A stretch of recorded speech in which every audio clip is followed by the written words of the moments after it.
It was one of those Sunday mornings when I just wanted to go to Home Depot and kill time. I know I should have been at church, but this was so much more fun. I didn't really need anything, but since I hated golf, this was the best alternative. With any luck, the grass and feed would go on sale at the end of the year. 2 years ago, I bought 4 bags for a fourth of the regular price. John, it was nice to meet you here. Barry Bartell was a family friend, not very close, but close enough to have coffee and a chat with him, even though I hadn't seen him in almost a year. Coincidentally, Barry's wife, Greta, and my wife, Sheila, were leaving tomorrow morning for a week-long Caribbean cruise. Since Barry couldn't take time off from work to go with them, Sheila decided that I should stay home with the kids, so that she and Greta could enjoy the seaside vacation together. She insisted that I would be the third extra. Besides, the two girls could save money by sharing a cabin. I didn't like it, but I didn't want to argue. I'm sure you all see where this is going. After a quick greeting ritual, we started wandering around the pest control department. John, I was sorry to hear you couldn't take time off work for the cruise. I was really looking forward to it. What the hell? He was the one who couldn't get off work.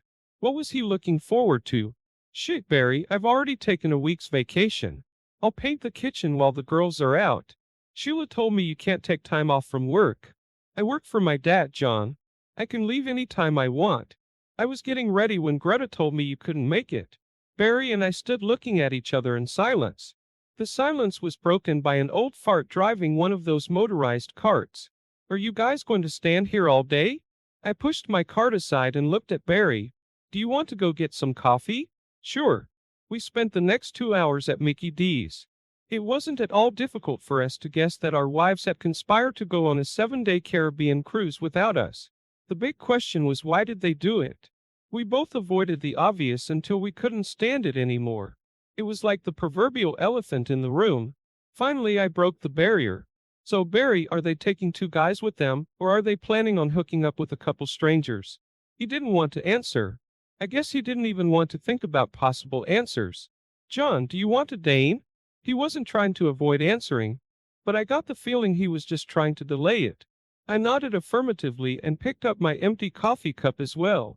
5 minutes later, we had 2 hot buns and 2 steaming coffees. John, I can't imagine Greta hooking up with a stranger, so we'll have to pick some sort of prearranged occasion. I hate to say it, but I agree. I don't understand why they go on a trip to do this. Wouldn't it be easier to just pick up a guy somewhere close to home? Hell, maybe it would. I'll be honest with you. I don't keep track of what Greta does or where she goes. I've always trusted her and never thought she might be seeing someone. Why would 2 mothers with school-aged children even think about seeing someone? We both tried to sip our coffee, but it was so damn hot we had to give up. We set our cups aside and stared out the window. John is probably a couple guys from work. Sheila and Greta worked for International Casualty Insurance. What Barry said seemed to make sense. Is there anything we can do to stop this? Barry, if they know these guys well enough to go on a cruise with them, we're probably already too late. What do you mean? You think they've already cheated on us? I hate to say it, but I'm starting to think so. Barry stood up and walked over to the service counter. A minute later he returned. Shit. They charged 27 cents for a glass of ice. Why even come here? We each dumped some ice into a hot Java. For a few moments, neither of us spoke. John, come to think of it, Greta's been moonlighting a lot lately on evenings and weekends. I haven't really thought about it before. I hate to say it, but I'm starting to agree with you. I'm not going to stop Sheila from going, but I'm also not going to just sit on my ass. I finished my Danish and tossed the rest of my coffee into the trash can. Barry, meet me here tomorrow right after the girls leave for the airport. We have some planning to do. Don't say anything to Greta that might show you're aware of what's going on. Barry gave me a thumbs up as I walked out the door. It seemed like he was going to stay and finish his coffee. He didn't look happy. When I got home, things were pretty normal. Our 2 sons, 9-year-old Todd and 10-year-old Jason, were firmly planted in front of the Wii. I felt like they should have been outside, but I gave up on that idea a long time ago. Sheila was acting the same way she always did. I sat and browsed through the paper while she made a light lunch. I expected her to talk about her trip, but she seemed to avoid any conversation on the subject. Of course, that in itself was interesting. After lunch, I finally took the boys outside for a little soccer ball kicking. Sheila was busy inside packing up her things. She insisted on getting everything ready so she could leave in the morning without any problems. I smiled, casting a few glances in the direction of the house. How could I have missed this? How stupid had I been? Why hadn't I guessed this a long time ago? Todd? Jason? I'm going to be busy painting the house next week while your mom is away. How would you feel about spending that week with Grandma and Grandpa Connor? I never waited for an answer. They both headed straight to the house, and 10 minutes later they were packing up. My parents had a farm 20 miles out of town, and they had horses. It wasn't difficult. Sheila grumbled a little, but didn't seem determined to make a fuss about it. By the time I got home, my wife had already made dinner. After getting cleaned up, Sheila went to take a shower. Of course, this gave me the opportunity to do a quick check of her bags. My suspicions were confirmed. 3 things caught my eye. First, most of her sleeping gear was too odd if she was spending time with Greta. The second red flag was the new orange bikini that was carefully hidden in her makeup bag. The last and scariest find was 2 10-packs of condoms that were hidden in a case for. Why would my wife take condoms on a cruise? I berated myself for being stupid enough to ask myself that question. Sheila wanted to get a good night's sleep before the trip, and I decided I wanted to watch a marathon of Steven Seagal movies. I didn't have international coverage on my cell phone. Sheila was using a cell phone she was given at work that had international coverage. I couldn't call her, but she agreed to call home daily or if there were any problems. I told her not to worry if I didn't answer. I could be at my parents' house with the boys or busy painting. My answer seemed to bring her relief. Greta was already at the terminal when I dropped Sheila off. She smiled and waved at me as Sheila joined her. I couldn't wait to see Barry. Barry waited until I parked and then brought us each a couple cups of coffee. At the same time, he pulled out the ice and complained about it again. John, tell me you have some good news. I only shook my head negatively. Greta packed 2 new dresses and lingerie that most women would be embarrassed to wear. Unfortunately, I have equally bad news. A new bikini and a whole bunch of condoms. Oh shit. It didn't even occur to me to look for something like that. I didn't look in her makeup bag at all. I don't know whether to be glad I didn't find anything or regret not looking harder. Barry and I spent the next 20 minutes moaning and groaning over our dilemma. When the coffee was over, it was time for us to get to work. Our first stop was International Casualty Insurance. We walked past the receptionist, stating that we wanted an interview with Kermit Templeton, the head of human resources. Barry and I had known Kermit since high school. We couldn't really be called close friends, but we got along. Oh shit. I was afraid of this. Kermit wasn't very happy to see us. Close the door, will you? Barry and I sat down and tried to get comfortable in chairs that weren't designed for comfort. You know why we're here, don't you, Kermit? I have a damn good idea. Barry and I smiled, but our host did not.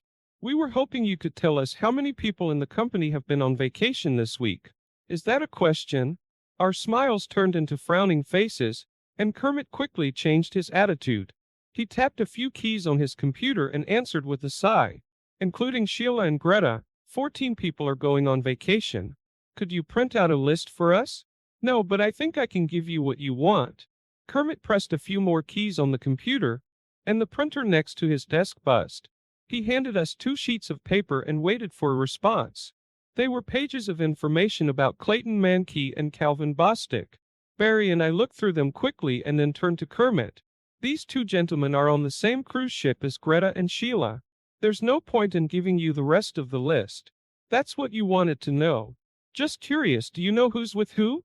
He reached out and placed a picture of Calvin in front of Barry, and another in front of me. Does anyone else know about this? Kermit seemed to have a little trouble giving us an answer, but finally gave up. Guys, everyone knows about it. I thought the company had a policy against this kind of thing. Yes, but it only applies if there's a complaint. And then what happens? Usually a slap on the wrist. And if we want more, you're not going to make things difficult for me, are you? Barry and I looked at each other. Nothing was said, but it was obvious we agreed. Kermit, if those 4 people are still working here next week, we're going to sue. Right now we don't know how much money or other details, but it will happen. We'll have our attorney contact you or your legal department, whichever you prefer. Any questions? I'm sorry this happened. We took no action because the relationship was consensual. No one was forced or coerced into anything. Of course, we don't know how far it went, but we know it existed. We didn't do anything about it because no one complained. Until now? That's right. Kermit, it's official. You fire all four of us and we do nothing. If you do nothing, you can expect a lawsuit and a very public one at that. Barry and I stood up. Before we left, we shook Kermit's hand. As we walked out the front door, Barry looked at me. So what now? I think we'll meet with the lawyer, then we'll have lunch, and then we'll visit the local travel agency. We parked the cars and were on our way to the lawyer's office when suddenly Barry stopped. I looked at him and shrugged. What? John, what the hell are we going to ask a lawyer to do for us? What do you mean? Well, I think once we walk through that door it's going to cost us a hell of a lot of money, and we're not going to get anything but a lighter wallet for it. We'll be divorced. We'll be free of those cheating bitches. Think about it. We'll be forced to pay them both alimony. We'll be forced to keep making house payments. We'll be forced to give up custody of the kids and then have to pay for child support. We will have all the unpaid bills piled on us, and the court will probably force us to give our wives credit cards and cell phones. Before it's all over, we'll have to pay for the kids' college too. And what do we get out of it? Nothing, as far as I can tell. Why the hell would any sane person get a divorce? The only reason I can think of is so he can see his kids. That's the whole exchange. Damn it, Barry. I love my kids. I don't want to give them up. I know exactly how you feel.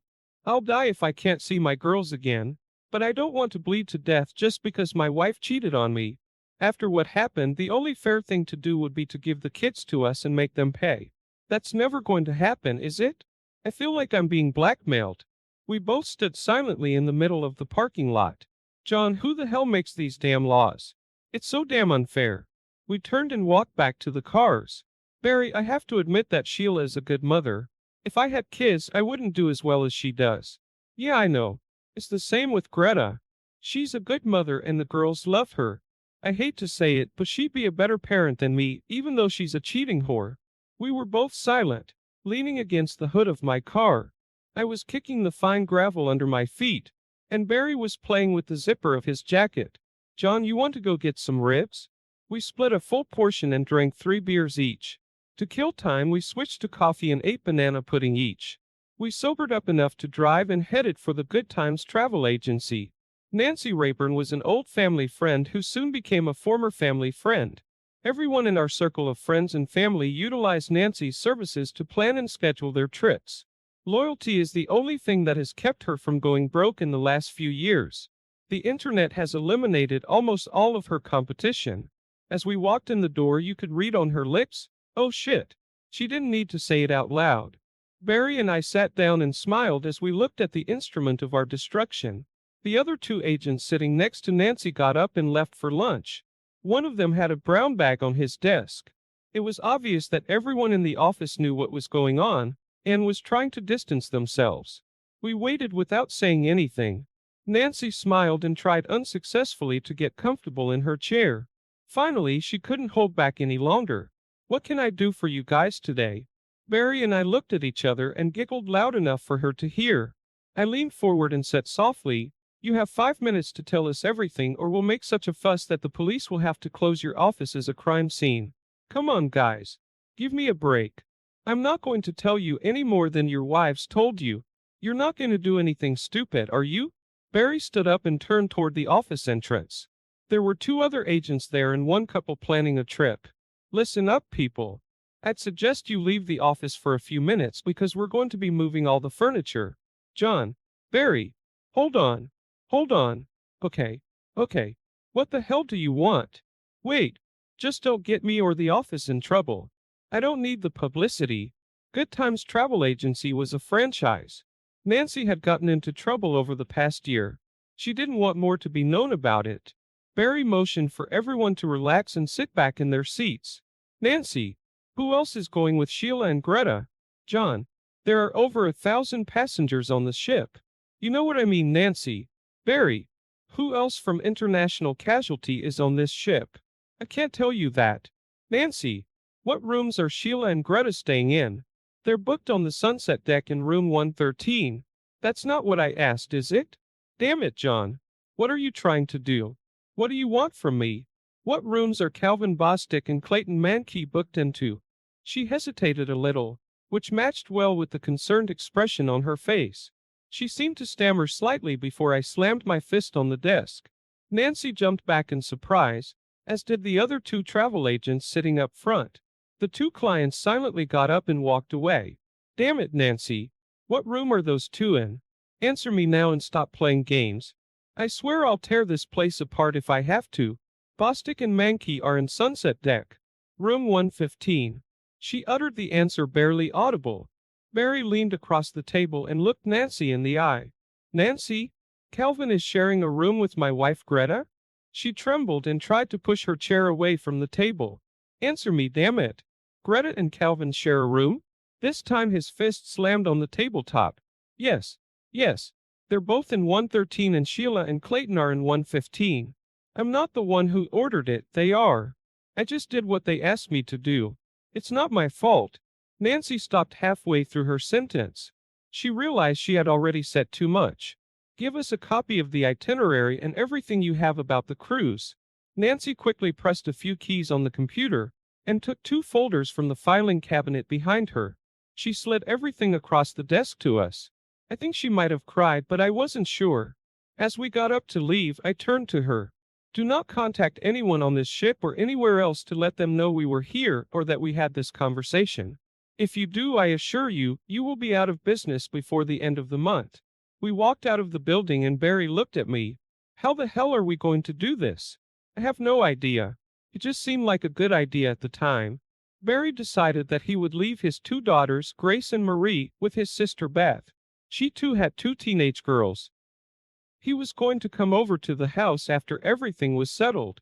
We spent the evening reading all the brochures and schedules. After that, it was easy for us to work out a plan. We agreed that our marriages were over and neither of us were even going to try to keep what we had. The main point of contention was the children. We both loved our children and we both contemplated how the divorce would affect them, especially how we were going to do it. We decided that there would be no divorce on our end. We were both going to decide in our own way how we were going to take care of the kids. I hoped that when things settled down, I could make arrangements with Sheila to live with them together. Of course, I would make sure they didn't need food or money, but I wasn't going to support Sheila either. All of this took planning and work. If things worked out well, I planned to take care of their college tuition as well. Tonight we had to decide how to handle the immediate problems. There was free Wi-Fi on the cruise ship.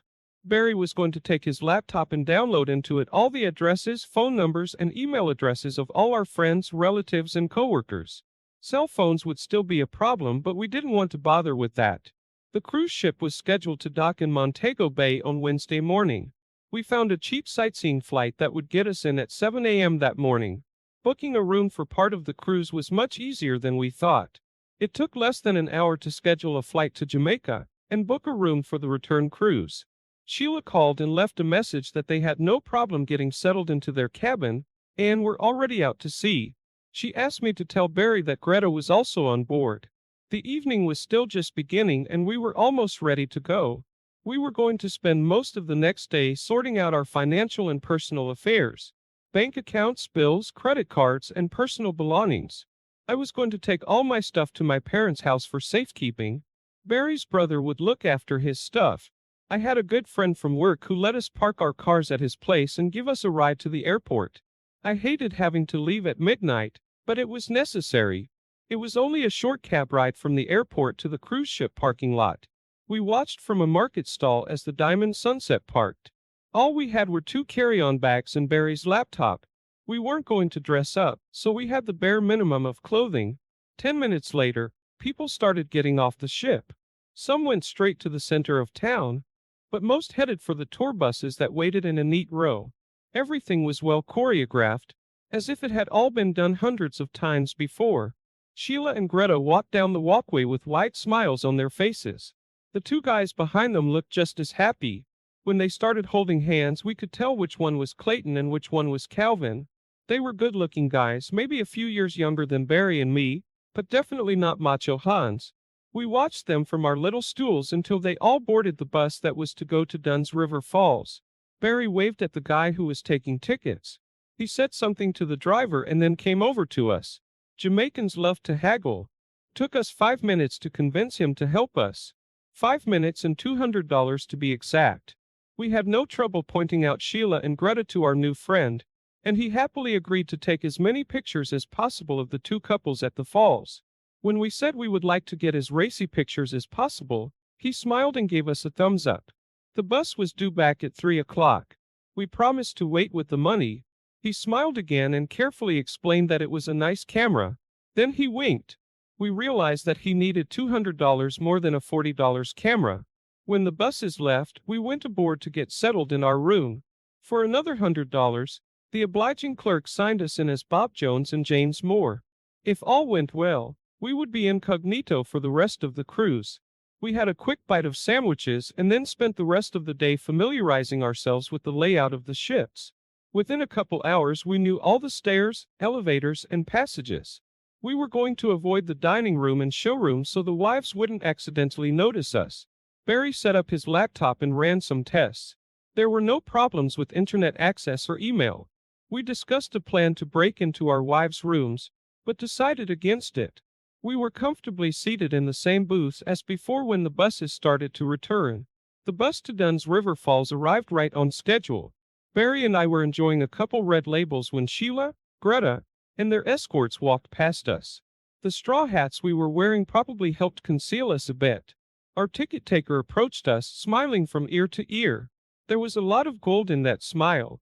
He couldn't wait to show us his work and wouldn't stop talking about how great he did everything until Barry shoved a cold beer in his hand. It only took a few seconds to look at the pictures. There was a lot more kissing and hugging in them than we could have imagined. I handed him $200 and a second beer for the driver. We waited a few more minutes to make sure the wives were safely out of the boarding area, and then headed back to the cabin. We planned to have a busy night, but first we had to figure out how to eat dinner discreetly. The cabin had a balcony overlooking the entrance to the main dining room.